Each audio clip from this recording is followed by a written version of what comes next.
A big part of the work we do consists in identifying individual killer whales from high-resolution images. We build a database on who was observed where, when, and with whom.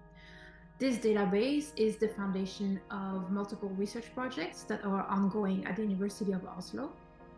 In addition to running our own photo ID surveys in northern Norway, we decided to launch a citizen science program in entire Norway in 2016 to complement our database with observations from different parts of the coast, which we were not able to monitor.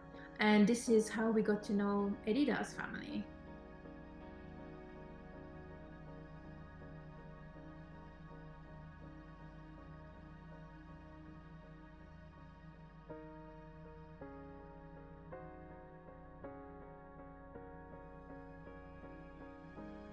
Elida's family is unique in how much time they spend in inner Norwegian fjords.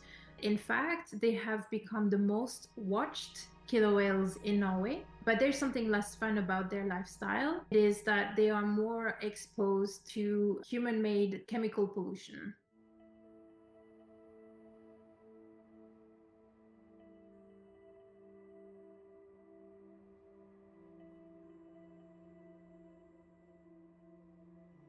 I am so grateful to Hilestad Kommune, who reported and secured the carcass very quickly. With the precious help from a couple of locals, we were able to do the necropsy and collect very precious samples.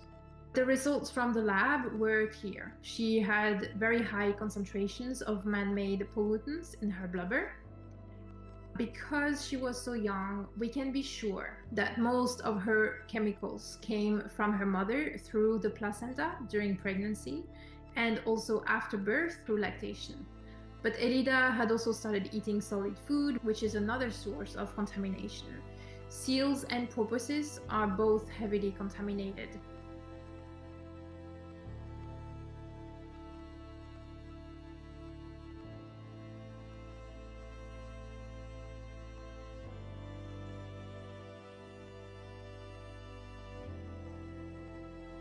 This suggested that she had been using her fat stores, probably because she was ill, and like us humans, when we are ill, we don't eat very much, we lose appetite, and if that was the case, she was in need to use her fat to buffer that.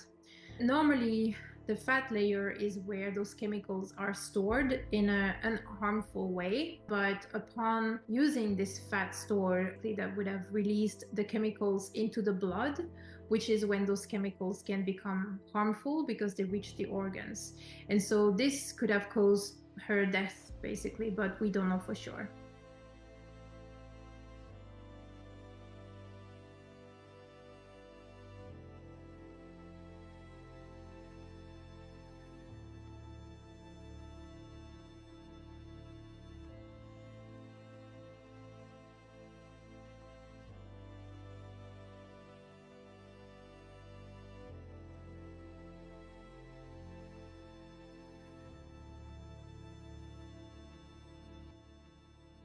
It's a symbol of what we can be facing as well as humans, because we also get these toxins in us through the food we eat and exposures. But she is also a symbol of what we as humans does with the nature, with the marine life and also of course the terrestrial life. That we put out all these substances that we don't know which effect it has on the ecosystem, on the animals that lives in the oceans and on land, and that will also eventually affect us. It comes back to us.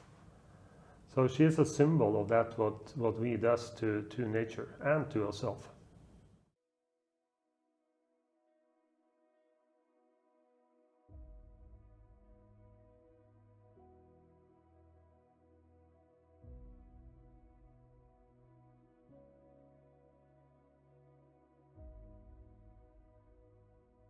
The aim of MultiWhale is to look at the effect of multiple stresses in Norwegian killer whales. So not just the effect of pollution, but also of boat activity and fluctuating prey resources, and how these stresses can interact and lead to effects on the individual killer whales and also their population.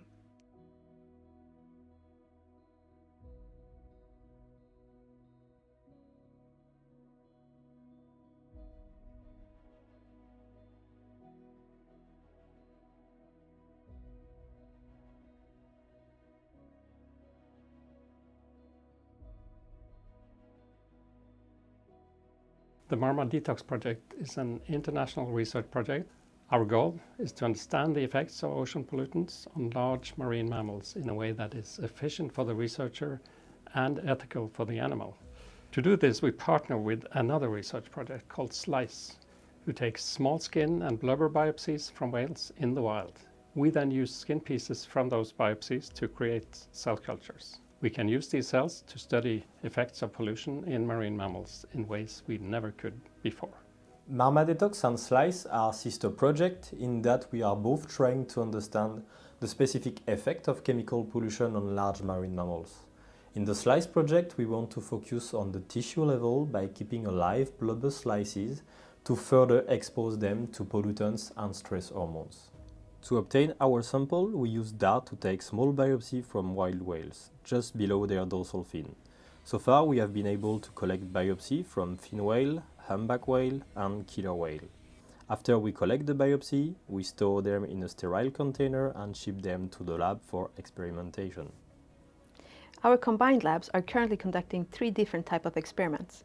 So the first is the isolation and establishment of the whale cell cultures, which is done by the Marma Detox. So we grow the cell cultures and then expose them to different levels of mixtures of pollutants to study how these mixtures affect the cell's DNA and cellular processes.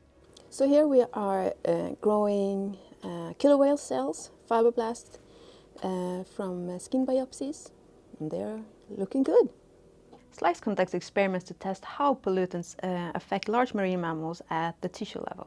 So they do this by looking at how pollutants affect groups of different cells rather than just one cell type, like in the Marma Detox. And they do this to study how the slices respond to a combination of both pollution and stress.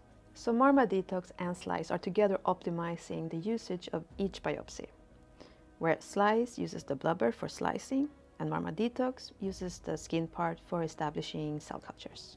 So the nice thing about our research method is that we can obtain our samples without bothering the whales, well, too much. While the downside of this method is that the range of cell types we can obtain is limited to the cells found in skin and blubber tissue. So these cells don't express all the response pathways we want to study. Ideally, we want to study how pollutants are affecting organs like liver, brain, and fat tissue, for example. But these are tissues we can only obtain from dead whales. So instead, we are trying to reprogram the cells we have into other cell types, such as liver cells and fat cells. We might even be able to reprogram them into brain cells with some help of collaborators in Italy. I mean, if we're successful with this process, the research possibilities will be endless.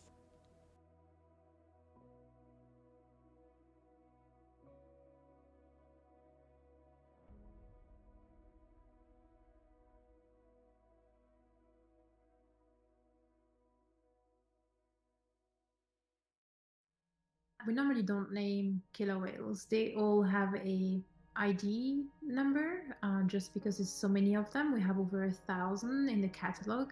But that particular whale that died so early on, we wanted her story to be remembered and we wanted to use her as an ambassador. And so that's how we decided we had to give her a name. And so Elida was born.